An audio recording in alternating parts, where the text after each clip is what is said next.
In this video, we'll make a WPF weather app that displays the current weather in a given city thanks to the free OpenWeather API. We'll use this opportunity to also explore some C# tips and tricks and user interface design with XAML.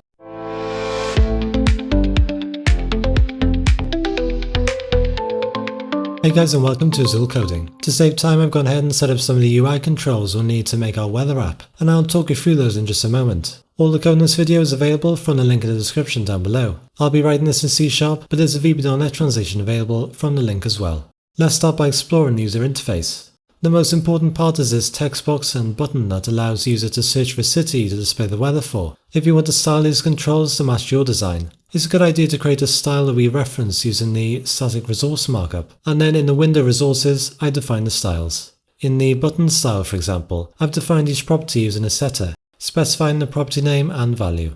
We can then set the template for the button, which will contain the text content through this content presenter. We can also reference properties we set earlier using a template binding, like I've done for the background here. If you wanted to add a mouse over effect, all you need to do is add in this trigger and override any property you like. I've also defined a style for the text box in a similar way. The scroll viewer has its name set to part_content host, which means it'll host a native text box control that the user interacts with. Here's a bonus tip. To make your interactive controls accessible, be sure to add an automation name which gets read aloud by screen readers to describe what the control is for.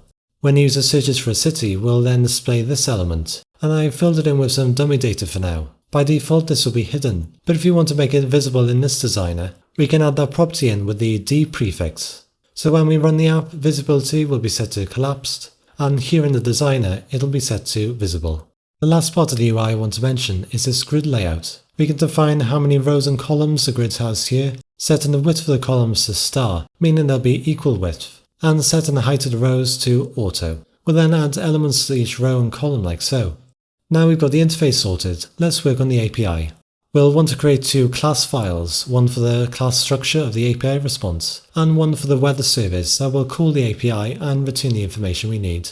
To create a class file, go to View Solution Explorer in Visual Studio, and right-click on the project here. Then go to Add Class and specify a name for your class file.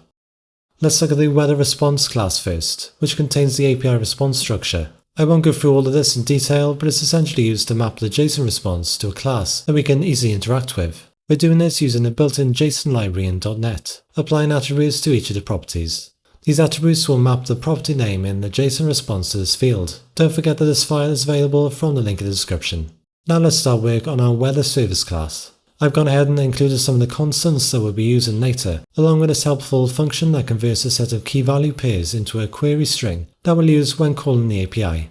We use this function down here with the base URL, city name, which is this Q parameter, API key, and the units parameter, which can be set to metric or imperial based on the units you want the API to return. You can get an API key from OpenWeather for free from the link in the description. Bear in mind it takes a couple of hours to activate. We'll then make a GET request to the API and ensure that a success status code was received. If we don't have one, this will throw an error.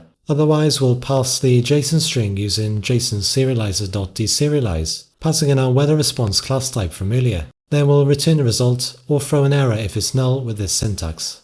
And lastly, this getWeatherIconURL function will return the URL for the given icon code as returned by the API. Let's bring the API response and the interface together by adding in the finishing touches. When our application loads, we'll want to create a new instance of our weather service class, passing in our API key. For the purposes of this demo, I'm reading a key from a text file, but I'd highly recommend using a more secure approach for any production code you might be writing. I then added in two small helper functions. ShowStatus will show a status message in the UI, and to title case will format a given string in title case. Let's create a function that takes in a weather response instance and displays all the details in the UI. We'll first want to check this invalid by doing a quick null check. I'll then update the UI with the chosen city name, temperature, description, and so on. And also update the icon using the helper function we created. We can update the image by creating a bitmap image and setting it to the image source.